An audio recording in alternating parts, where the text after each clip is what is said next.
Chapter 3, Sound and More Sound. The key turned in the lock and someone opened the door to the classroom. Mozart Mouse peeked out from behind the big drum where he and Beethoven Bear were hiding. He let out a sigh of relief. "It's only the teacher, Miss Tina," he whispered to Beethoven Bear.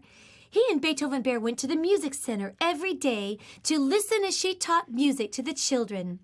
Miss Tina walked over to the music center. She opened up the big music book. As she looked at the book, she began to play a few of the instruments, one at a time. Some of the instruments made soft sounds, and some of them made loud sounds. Mozart Mouse liked to hear her play. "I think she's planning tomorrow's music lesson," Mozart Mouse reported to his friend.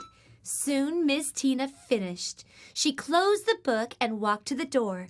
After turning off the lights, she closed the door behind her and locked it.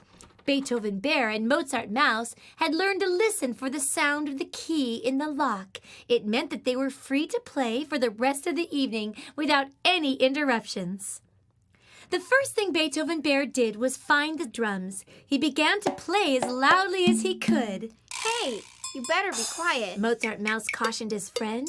"Miss Tina might hear us." "Oops," said Beethoven Bear. "I was having so much fun, I forgot."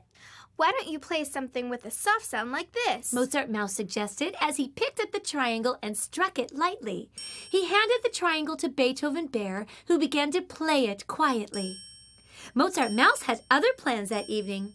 Earlier in the day, he had heard the children singing a song about a racing car.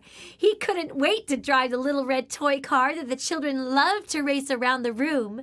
Soon, Mozart Mouse was zooming in and out between the tables and chairs in the classroom. "I feel just like a race car driver," he thought to himself.